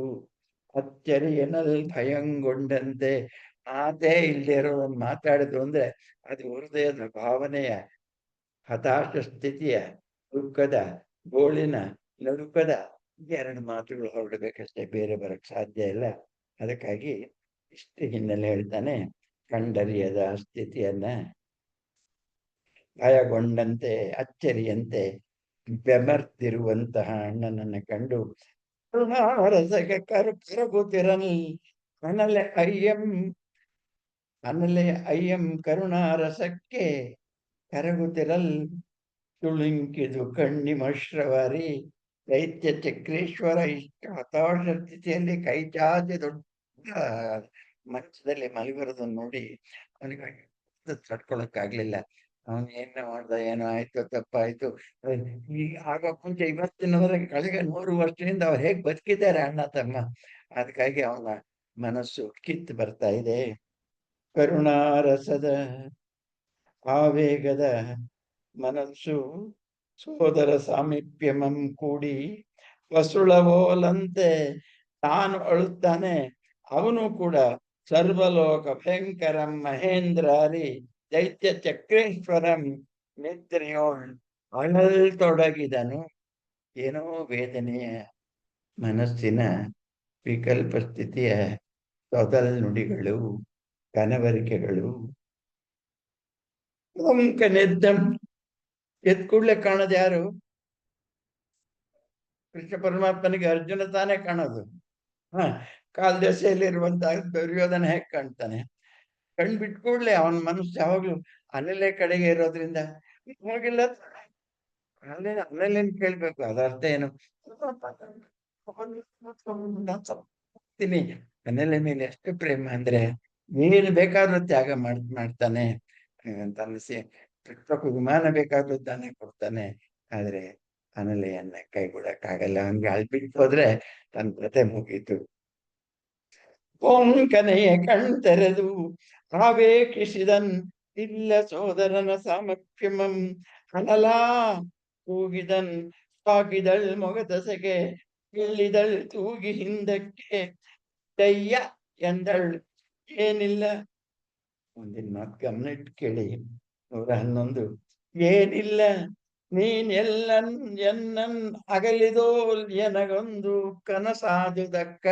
ಅನ್ನಲ್ಲ ಯಾವಾಗ್ಲೂ ಅಕ್ಕ ಅಂತ ಮಾತಾಡಿಸ್ತಾನೆ. ನನಗೊಂದು ಕನಸು ಬಿತ್ತು ಅಕ್ಕ. ಆ ಕನಸಿನಲ್ಲಿ ನೀನ್ ನನ್ ಬಿಟ್ಟು ಹೋಗಿದ್ದೆ. ಅವನು ಅಳುಮುಖ ಮಾಡ್ಕೊಂಡು ಗೋಳಾಡ್ತಾ ಹೇಳ್ತಾನೆ. ನಕ್ಕನಾದೊಡಂ ಅವನ ಕಣ್ಣು ಹುಸಿನಗೆ, ಅದು ನಿಜವಾದ ನಗೆ ಅಲ್ಲ. ಪಸಿಬೋದ ದುಃಖದ ಆನಂದ ದುಃಖಿತ ಗೋನಲ್ ಕನೈ ಒಳ್ಕಿದು ಅಶ್ರುತೀರ್ಥಮಂ. ಏನಾಯ್ತು ಅಂತ ಅಂದ್ರು ಕೂಡ ಕಣ್ ಸತ್ಯ ಆಯ್ತು. ದಳ ದಳ ನೀರ್ ಸುರೀತು. ಅಯ್ಯೋ ನಿದ್ದೆಗೈ ದೊಡ್ಡಪ್ಪ, ನಿನ್ ಬಿಟ್ಟು ನಾ ಎಲ್ಲಾರು ಹೋಗ್ತೀನ, ನೀನೇ ನಿದ್ದೆ ಮಾಡ್ತಾರ, ನಮ್ಮ ಪಕ್ಕದಲ್ಲೇ ನಿನ್ ಕೈ ಹಿಡ್ಕೊಂಡು ಕೂತಿರ್ತೀನಿ, ಸಮಾಧಾನ ಮಾಡ್ತಾಳೆ. ನಿತ್ಯಗೈ ದೊಡ್ಡಯ್ಯ ನಾನೆಲ್ಲಿಗೂ ತೆರಳದನಿಲ್ಲ ಈ ಎಣೆಗೆ ಇದ್ದ ಪೆನ್. ಜೀಟ ಬರದೆ ಅಕ್ಕ, ನಂಗೊತ್ತು ನಿನ್ ಮನಸ್ಸು, ನೀನ್ ಬಿಟ್ಟು ಹೋಗ್ತದೆ ನಂಗೊತ್ತು, ನೀನೇ ನಿನ್ನ ಅಪ್ಪನ ಮಗ. ಜೀಟ ಬರದೆ ಅಕ್ಕ ಆ ತೊಡದೊಡಂ ತೊರೆದೊಡಂ ಬಿಟ್ಟರು ನೀನ್ ಎನ್ನನ್ನು ಉಳಿವಳಲ್. ಎಷ್ಟು ಅಷ್ಟು ಹೇಳಿ ಚಾಮರದ ಗಾಳಿಗೆ ಮತ್ತೆ ಅರ್ಧ ಮಂಪರ್ ಬಂದಂಗಾಗಿ ಕಣ್ಮುಟ್ತಾನೆ. ತನ್ನೊಳಗೆ ತಾಂ ಬೆಂದರು ವಿಭೀಷಣಂ. ಹೇಳ್ಬೇಕಾದ ಮಾತನ್ನ ರಾವಣ ಹೇಳಾಯ್ತು. ಒಂದೇ ಮಾತು, ಅದು ಯಾರಿಗೋ ಹೆಂಡತಿಗೂ ಅಲ್ಲ, ವಿಭೀಷಣನಿಗೂ ಅಲ್ಲ, 3ನೇವಳಿಗೆ. ಆದ್ರೆ ಆ ಮಾತು ಹೇಳಿದ್ದು ವಿಭೀಷಣನಿಗೆ ಅಲ್ವಾ? ಯಾ ಎಲ್ಲೆಲ್ಲ ನಂಗ್ ಬೇಕಾದ ನನ್ ಹೃದಯವೇ ಕಿತ್ತು ಹೋಗೋ ಆತ್ಮೀಯರೆಲ್ಲ ಹೋದ್ರು. ಮಗಳೇ ಅನ್ನಲ್ಲ ಅಕ್ಕ, ನೀನ್ ಮಾತ್ರ ನನ್ ಬಿಟ್ಟು ಹೋಗ್ಬೇಡ. ನೀ ಎಲ್ರೂ ಹೋದ್ರು ಅಂದಾಗ ಯಾರು ಹೋಗಿರೋದು ವಿಭೀಷಣ ಅಂತ್ರಿಂದ. ವಿಭೀಷಣನಿಗೆ ಎಷ್ಟು ನೋವಾಯ್ತು ಆ ಮಾತು ಕೇಳಿಂದ್ರೆ. ತನ್ನೊಳಗೆ ತಾಂ ಬೆಂದನ ವಿಭೀಷಣಂ ಮತ್ತೆ ತೆಕ್ಕನೆ ತೆರೆಯುತ್ತ ಎವೆಗಳಂ ತೆರೆದು ಬಿಕ್ಕಿಳಿಸಿ ಬೆಸಗುಂಡನ್ ಅಕ್ಕರೆ ಸುಳಿಗೆ ಸಿಕ್ಕರ ಕಂಡ್ಬಿಡ್ತಾನೆ. ಅಕ್ಕ, ನಿನ್ನಯ್ಯ ಎಮ್ಮನ್ ಬಿಡುವನೇನ್ ನಿನ್ನನ್ ಪಡ ಹುಟ್ಟಿದವನ್ ಎನ್ನ ಪಡದಯ್ಯನ್ ನೀನ ನೋಡುವೆ ಅಕ್ಕ ತೊರೆದ ಪನ್. ಇಷ್ಟನ್ನ ಸಂಭಾಷಣೆ ನೋಡಿ, ಚಿಕ್ಕ ಚಿಕ್ಕ ವಾಕ್ಯಗಳಾದ್ರು. ದೊಡ್ಡಯ್ಯ, ಹೇಗೆ ಈ ತೊದಲ್ ನುಡಿಗಳನ್ನು ನಾನು ಒಪ್ಪೋದಿಲ್ಲ. ನಮ್ಮ ಅಪ್ಪ ನೀನ್ ಬಿಟ್ಟು ಹೋಗುದಿಲ್ಲ. ಬಿಡುವನೆಂದೇಕೆ ಕೆಮ್ಮನೆಯ ಶಂಕಿಪ್ಪೆ. ಕೆಮ್ಮನೆ ಸುಮ್ಮನೆ ಕಾಣ್, ಇಲ್ಲೇ ನೋಡ್ ಇಲ್ಲೇ ಕುಳಿತೇನು, ನಟ್ಟು ಕುಳಿತಿವನು. ಈ ಬಳಿಯ ನಿನ್ನಡೆಯೇ ಇಂದು ಪೊಳ್ತಾರೆ, ಹಿಂದೆ ಬೆಳಗಿನಿಂದ ಅಲ್ಲೇ ಕೂತಿದ್ದಾರೆ. ನಿಮ್ಮನ್ನ ಮಾತಾಡ್ಸೋದಕ್ಕೆ ಅಂತ ಹೇಳಿ ಕೋಪದಿಂದ ಸಿಡಿದು ಹೇಳ್ತಾನೆ. ಇಲ್ಲಿ ಯಾಕೆ ಕೂತಿದ್ದಾನ ಅವನು? ಎದ್ದೋಗು ಅಂತ ಹೇಳ ಅವನಿಗೆ. ಅಯೋಗ್ಯಂತವನು ಬಂದು ಕೋಪ ಇದ್ದಕ್ಕಿದ್ದಾಗೆ ಆಸ್ಫೋಟವಾಗುತ್ತೆ. ಅಪಾರವಾದ ನೋವಿನ ನಡುವೆಯೂ ಕೂಡ ಆ ಕೋಪ ಹೆಂಗ್ ಹೊಮ್ಮುತ್ತೆ ಅನ್ನೋದನ್ನ ನೀವು ನೋಡಿ.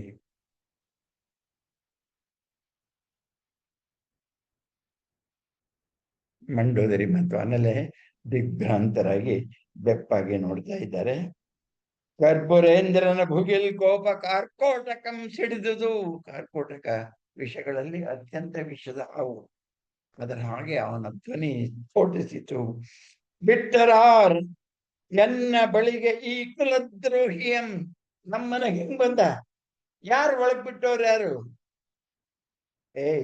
ಕರಿ ಸೇವಕನ ಯಾಕೋ ಬಿಟ್ಟೆ ನೀನು? ಬಾಗಿಲಕ್ಕೆ ಅವ್ರಿಗೆ ಅಷ್ಟು ಗೊತ್ತಾಗಲ್ವ ಯಾರು ನಂಗೆ ಬೇಕು, ಯಾರು ಬೇಡ, ಯಾರನ್ನ ಬಿಡ್ಬೇಕು ಅಂತ ಹೇಳಿ. ತುಂಬಾ ಕೋಪ ಆಗಿ ಒಳಗ್ ಬಿಟ್ಟವ್ರ. ನೀನ್ ಯಾಕೆ ಬಂದೆ ಅಂತ ವಿಭೀಷಣನ ಮಾತಾಡ್ಸಲ್ಲ. ಹೆಂಗ್ ಮಾತಾಡ್ಸೋದು? ಅವನು ಅದಕ್ಕೆ ನಾನು ಸೇವಕನನ್ನು ಜ್ಞಾಪಿಸ್ಕೊತಾನೆ. ಬಿಟ್ಟರ ಎನ್ನ ಬಳಿಗೆ ಕುಲದ್ರೋಹಿಯಂ ಶತ್ರು ಮಿತ್ರನಂ. ಪದಗಳು ಶತ್ರು ಮಿತ್ರನಂ, ಶತ್ರುವಿಗೆ ಮಿತ್ರನಾದವನು. ಗೃಹ ವೈರಿಯಂ ಗರುಂಕೆ ಮುಸುಂಕಿ ಕಂಗೊಳಿಪ ವಂಚನೆಯ ಶಿಥಿಲ ಮಲಕೂಪಮಂ. ಅಯ್ಯೋ ನೋಡಿ ಎಷ್ಟು ಭೀಷಣೆ ಕೊಟ್ಟೋದಕ್ಕೆ. ಗರುಂಗೆ ಮಸುಕಿ ನೀಗ ಅಂತಿಲ್ಲ, ಅದಕ್ಕೆ ಮತ್ತೆ ಓದ್ತಾ ಇದ್ದೇನೆ. ಕುಪ್ಪೆ ಮೇಲ್ ಗರಿಕೆ ಬೆಳೆದಂಗೆ. ಇದು ಕವಿ ಕೊಡ್ತಾ ಇರೋ ಪ್ರತಿಮೆ ವಿಭೀಷಣನ ನಡವಳಿಕೆ. ಗರುಂಕೆ ಮುಸುಕಿ ಕಣ್ಗೊಳಿಪ. ಗರಿಕೆ, ಸುಂದರವಾದ ಗರಿಕೆ ಹುಲ್ಲು ಬೆಳೆದು ಮನೋಹರವಾಗಿ ಹಸಿರಾಗಿ ಕಾಣ್ತಾ ಇರುವ ಯಾವುದು? ತಿಪ್ಪೆ, ಅಡಿ ಒಳಗಿರೋ ತಿಪ್ಪೆ.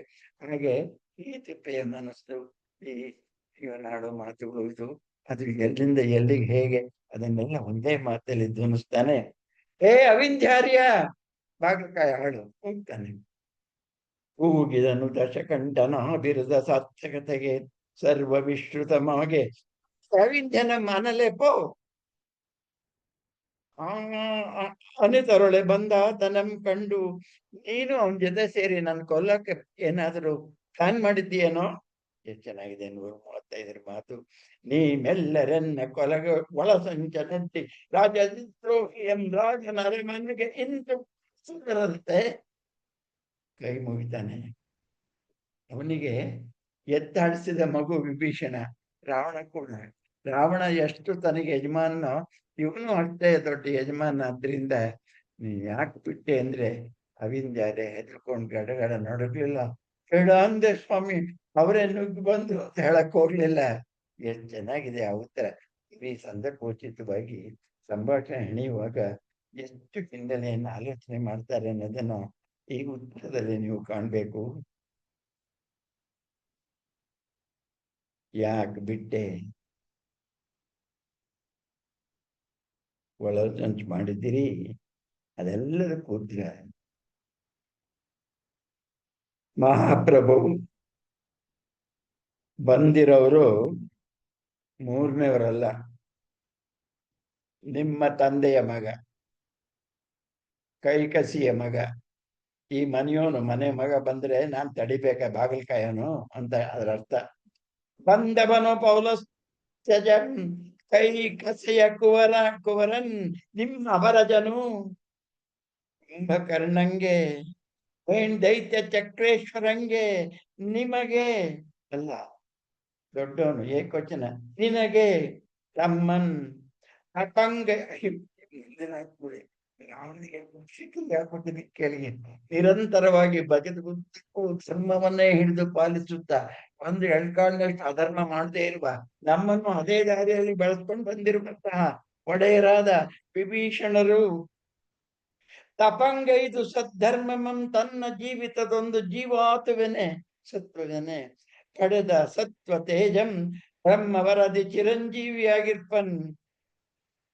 ತಡೆವುದು ಅಶುಭಂ. ನೀವು ಬೇಡದನ್ನ ತಡೆಯಕ್ಕಾಗಲ್ಲ. ದೇವ ಸಹಿಪಿನಂತಿಪ್ಪವಂ, ಪುಣ್ಯದ ಅವತಾರದಂತಿರುವವರು ಅವರನ್ನ ತಡೆಯೋಕ್ಕಾಗಲ್ಲ.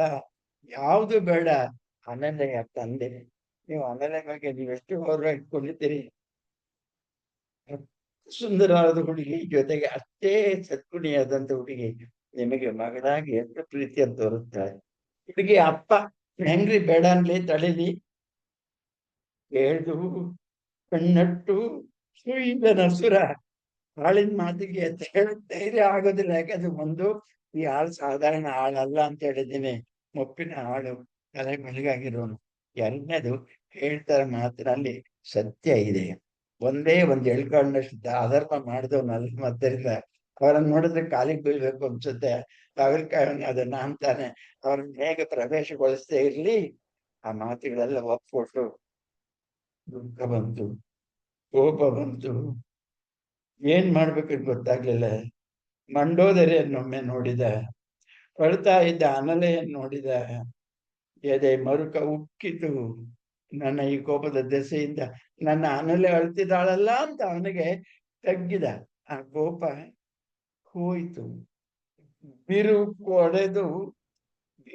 ಒಡೆದು ಸಿಂಗಾಗಲಿಪ್ಪ ತನ್ನ ಆತ್ಮದ ಇಕ್ಕುಳದಲ್ಲಿ ಸಿಕ್ಕಿ ವಿಲಿ ವಿಲಿ ಬದ್ದುಕೊಳ್ಳುತ್ತಿರ್ತೆ ಕುದಿ ಬಗೆಯ ರಾವಣಂ ಚಿಕ್ಕನೆದ್ದರು. ಎಷ್ಟು ಚೆನ್ನಾಗಿದೆ. ನಾವು ಅದನ್ನು ಕವಿ ಒಂಚೂರು ಬದಲಾಯಿಸಿ ಮೊದಲಿಸಿ ಎದ್ದಿದ್ದಾನೆ. ಅರ್ಥ ಒಂದೇ, ಅನ್ಕೊಂಡ ಶಬ್ದಗಳಿಗೆ ಅರ್ಥ ಇರಲ್ಲ, ಡಿಕ್ಷನರಿಲಿ ಅರ್ಥ ಇರಲ್ಲ. ಅದು ಆ ಸಂದರ್ಭಕ್ಕೆ ಒಂದು ಅರ್ಥವನ್ನು ತಿಳಿಸ್ತದೆ ಅಷ್ಟೇ. ಅದ್ರ ಅರ್ಥ ಅದೇ, ಆದ್ರೆ ಹೊಸತನ ಅಲ್ಲಿ ಕಾಣ್ತದೆ. ಸೀಳಾಗಲಿರುವ ತನ್ನ ಆತ್ಮವನ್ನ ಇಕ್ಕುಳದಿಂದ ಕೂಡಿಸುವ ಪ್ರಯತ್ನದಲ್ಲಿ ವಿಲಿ ವಿಲಿ ಒದ್ದಾಡುತ್ತಾ ಏನ್ ಮಾಡಕ್ಕೂ ತೋರ್ತಲನೆ ತಲೆ ಮೇಲೆ ಕೈಯನ್ನು, ಕೈ ಮೇಲೆ ತಲೆಯನ್ನು ಹತ್ತು ಎತ್ತು ಕನೆ ಕುಳಿತನ್. ಮಗಳನ್ ಬರ ಸೆಳೆದು ತಕ್ಕೈಸಿ ಅಪ್ಪಿಕೊಂಡು ಸಂತೈಸಿ ಮುದ್ದಾಡಿದನು. ತನ್ನ ಆ ಪ್ರೀತಿ ಪುತ್ಥಳೆ ಅನಲಯಂ. ವಿಭೀಷಣನ ಮೇಲೆ ಕೋಪ ಯಾಕೆ ಕಡಿಮೆ ಆಯ್ತು ಅಂತ ಗೊತ್ತಾಯ್ತಾ? ಆಮೇಲೆ ಹತ್ಬಿಡ್ಲಲ್ಲ, ಅದ್ ನೋಡಕ್ ಆಗೋದೇ ಇಲ್ಲ ರಾವಣನಿಗೆ. ಅಳದಿರೋ ಅಕ್ಕ ಸಾವಪ್ಪಡೆ ನನಗೆ ನಿನಗೆಸೆಗೆ ನಾಂ ನೋವಪ್ಪುದಂ. ನಾ ಸತ್ತು ನಿನ್ ನೋವಾಗದು ನಾನು ಸಹಿಸೋದಿಲ್ಲ. ತನ್ನ ಸಜ್ಜೆಗೆ ಸೆಳೆದು ಕುಳ್ಳರಿಸಿ ತಾನವಳ ಮೈಯನ್ನು ಒತ್ತಿನಲ್ಲಿ ಕುರಿತು ಅಂಟ್ಕೊಂಡು ಕೂಸ್ಕೊಂಡು ಮೌನದಿಂದೆಲ್ಲ ಮಂ ನೋಡುತ್ತಿರ್ತ ಅನುಜನಂ ಕುರಿತು ಧ್ವನಿಯಂ ಧನುಜೇಶ್ವರಂ ಮಾತನಾಡಿಸಿದನು. ಇಲ್ಲಿವರೆಗೆ ಚಿತ್ರ ನೋಡುವಾಗ ಒಂದು ಕಾಯ್ದು ಡಮ್ ಅನ್ಬಿಡ್ತಾನೆ ವಿಭೀಷಣನ ಅನ್ನೋಷ್ಟು ಕೋಪ ಅವನಿಗಿದೆ ಅನ್ನೋದನ್ನ ಚಿಂತಿಸಿರುವಾಗ ಆ ಅನಲೆಯ ಕಣ್ಣೀರು ಅವನನ್ನು ಎಷ್ಟು ಪಾತಾಳಕ್ಕೆ ನೆಲಮಟ್ಟಕ್ಕೆ ತಂದ್ಬಿಡ್ತು ಅಂತ ಹೇಳಿದ್ರೆ, ವಿಭೀಷಣ ಚೆನ್ನಾಗಿದ್ದೇನಪ್ಪ, ಮಧುರವಾದ ಮಾತುಗಳಿಂದ ಸಂಭಾಷಣೆ ನಡೆಸಿದ್ರು ಅದು ಇವತ್ತಿಗೆ ಆಗದ ಮಾತೇ ಆಗಿರುತ್ತೆ. ಆದ್ರೆ ರಾವಣನ ಮನಸ್ಸು ಪ್ರಫುಲ್ಲವಾಗಿದೆ, ನಗ್ತಾ ಇಲ್ಲ, ಆದ್ರೆ ಅಳ್ತಾ ಇಲ್ಲ.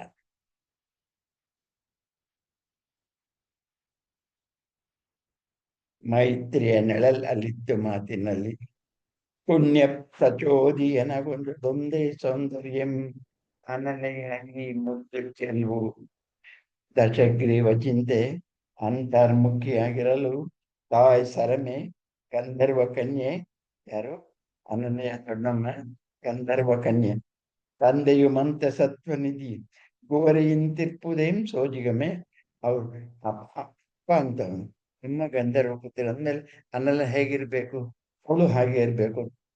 ದೊಡ್ಡಪ್ಪ ದೊಡ್ಡಮ್ಮನಿಗೆ ಹಾಗೇನೆ ಇವರು ಕೂಡ ವಿಭೀಷಣ ಮತ್ತು ಅವನ ಪತ್ನಿ ಕೂಡ ಎಂದು ಅವಿಂಧ್ಯ ಯೋಚಿಸುತ್ತಾನೆ. ಸರಮೆಯ ತಾಯಿ ಗಂಧರ್ವ ಕನ್ಯೆ, ಆದ್ದರಿಂದ ಅನಲೆ ಹಿಂಗಿದ್ದಾಳೆ ಅಂತ ಅವಿಂಧ್ಯನ ಯೋಚನೆ. ತನ್ನೊಳಗೆ ತಾನ್ ಮಗಳು ನಿನಗೆ ಪುಟ್ಟಿರ್ತಾಳೆ ಕೊಡೆ ಯಮಗೆ ಮೇಣೆಮ್ಮ ಲಂಕೆಗೆ ತೋರ್ಪ ದುರ್ಮಂಗಳಂ. ನಿಮಗೆ ಇಂಥದೊಂದು ಮಗು ಹುಟ್ಟಿತ್ತಿದ್ರೆ ರಾವಣೇಶ್ವರ, ಈ ಲಂಕೆಗೆ ಈ ದುರ್ಮಂಗಳ ಬರ್ತದ್ದೆಲ್ಲ ಬರ್ತಲೇ ಇರ್ಲಿಲ್ಲ. ಚೆನ್ನಾಗಿದೆ, ಆಗ್ತಲೇ ಇರ್ಲಿಲ್ಲ, ನೀನ್ ಕೆಟ್ಟವನ್ ಆಗ್ತಿರ್ಲಿಲ್ಲ, ಸೀತಾಪಹರಣ ಮಾಡ್ತಿರ್ಲಿಲ್ಲ ಅಂತ ಅದರ ಅರ್ಥ. ಎಮ್ಮ ಲಂಕೆಗೆ ತೋರ್ಪ ದುರ್ಮಂಗಳಂ. ಹೆಣ್ಗಳಂ ಬೆತ್ತು ಪಡೆಯದ ರುಚಿಗೆ ಒತ್ತಾದೊಡಂ ಪಡೆವ ಭೇಷಜಮೇ. ಒತ್ತಾದೊಡಂ ಮಗಳು ಹುಟ್ಲಿಲ್ಲ ಅಂತಾಗ ಹೊತ್ಕೊಂಡ್ ಬಂದಾದ್ರೂ ಒಂದ್ ಹೆಣ್ಣು ಬೇಕು ಅನ್ನೋ ಮನಸ್ಸು ನಿನಗೆ ಬಂದ ಹಚ್ಚಿ. ಭೇಷಜಮೆ ಇದೆ ಔಷಧಿ ಹೊತ್ಕೊಂಡ್ಬರೋದು. ರೋಗ ಕಾರಣವಾಗಿ ನಿನ್ನ ಅತುಲ ಪುರುಷಾಕರದ ಅಕಾರದ ತೇಜಮನ್ ಕೊಳ್ಳುತ್ತಿದೆ.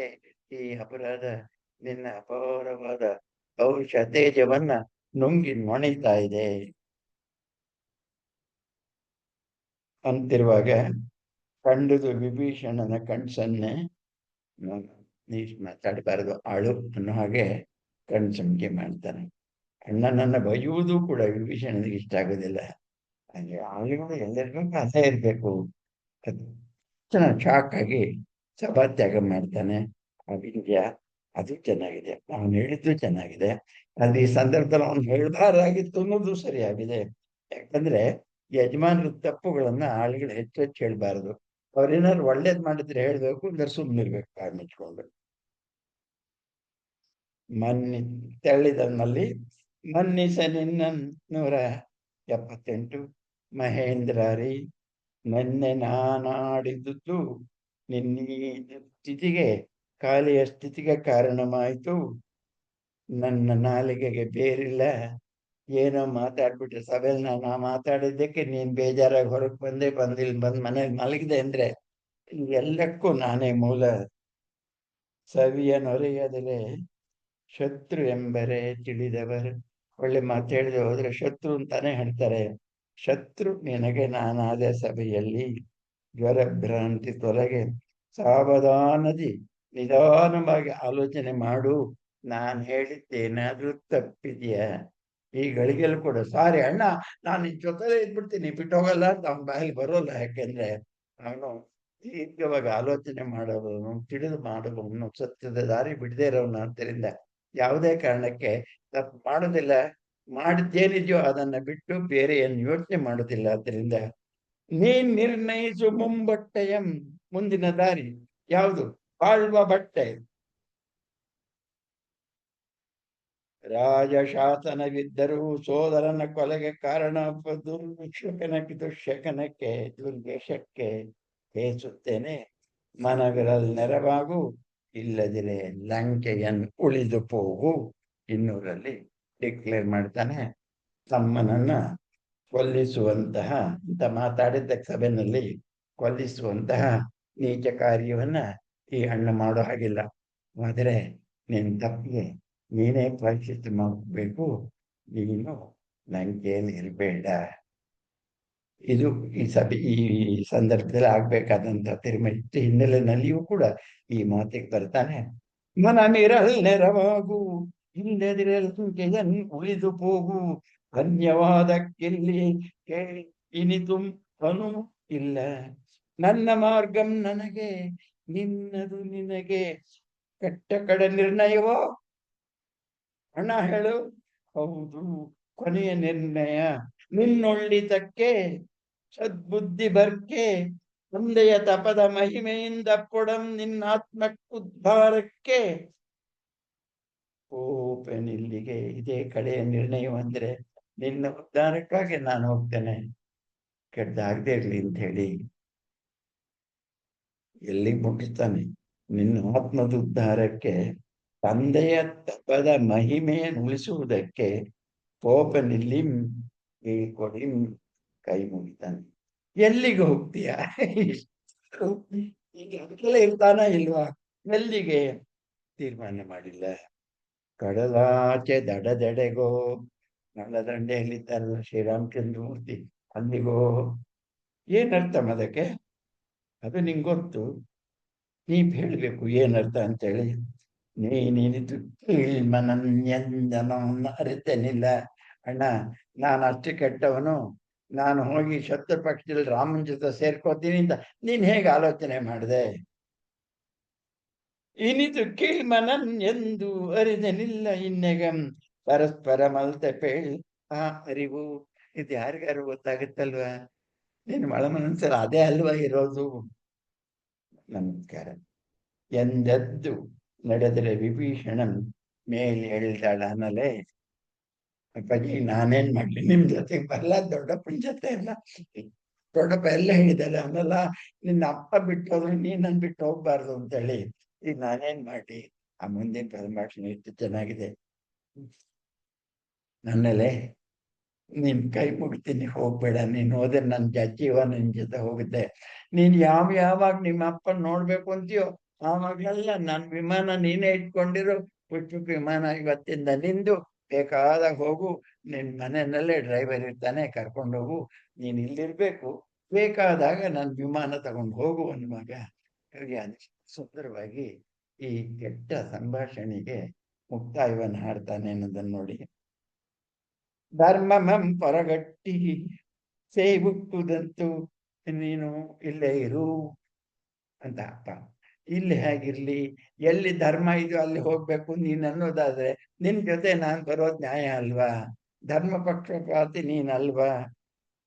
ಧರ್ಮಮಂ ಪೊರಗಟ್ಟಿ ಸೇವಿಪ್ಪೆನೆಂತೋ ಪರಿಹಾಸ್ಯಕ್ಕೆನೆ ಅಸುರನಾಕೆಯ ಕೈಯನಂತು.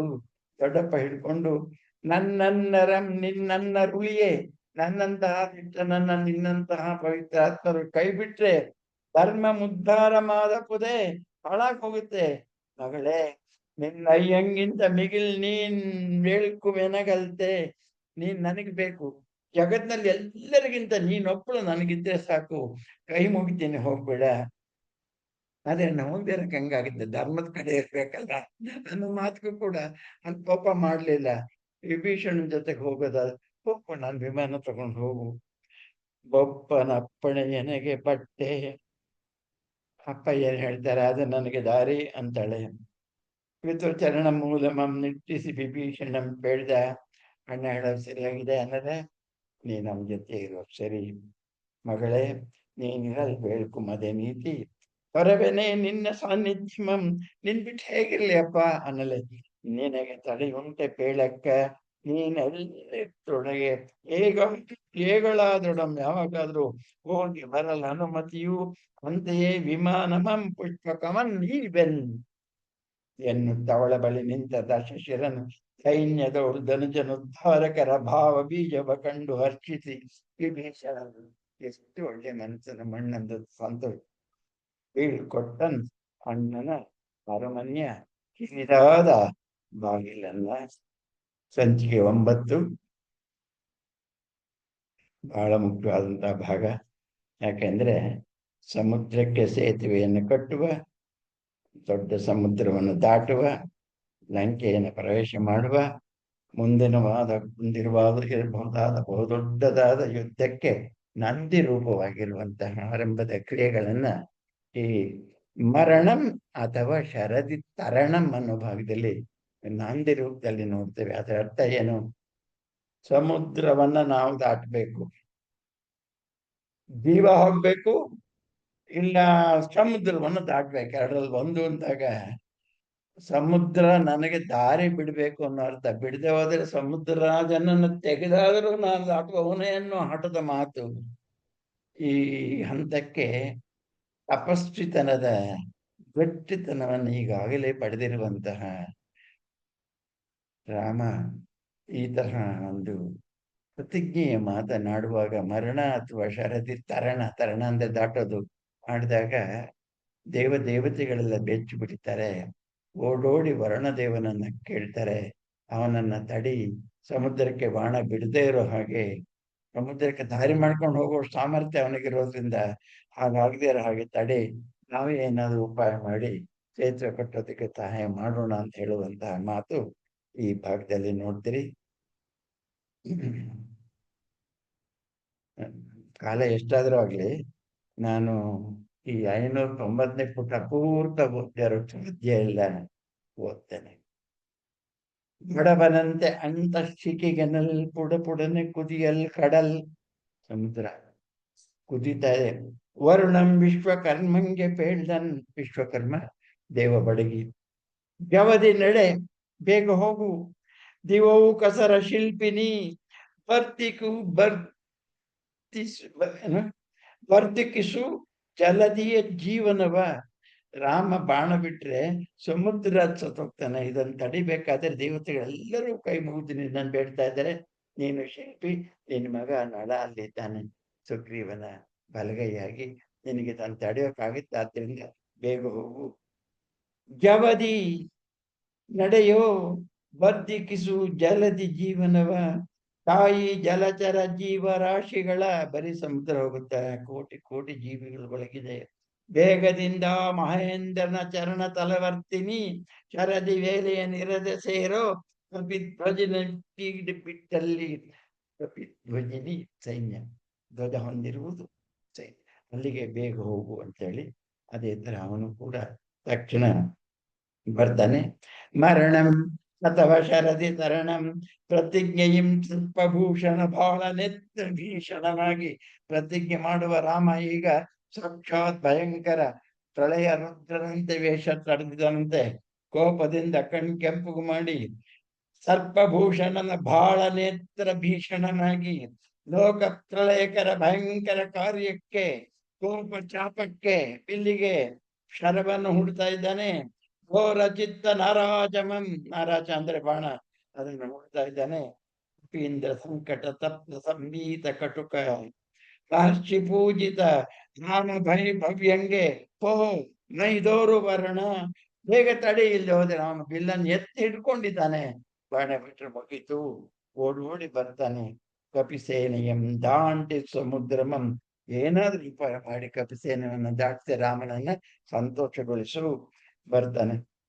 ಶಿಲ್ಪ ವಿದ್ಯೆಗೆ ಪರಮ ಮಂತ್ರಗುರು ವಿಶ್ವಕರ್ಮಂ, ಅಲೌಕಿಕ ಪ್ರತಿಭಾ ಸಮನ್ವಿತನ್, ಬಾಗಿ ಸಾಗಿದ ನೂರ್ಮಿ ತೇಜಿಗಳೆಳೆವ, ಬಾಗಿ ಪದಗಳು, ಸಾಗಿದ ನೂರ್ಮಿ ಅಲೆಗಳು, ತೇಜಿಗಳು ಎಳೆವ ಸುಧಾಫೇನಂ, ಕೂರ್ಮಿ ಎಂಬ ಕುದುರೆಗಳು ಎಳೆಯುತ್ತಾ ಇರುವ ಅಮೃತದ ಫೇನ, ಸಮುದ್ರದ ನೊರೆ.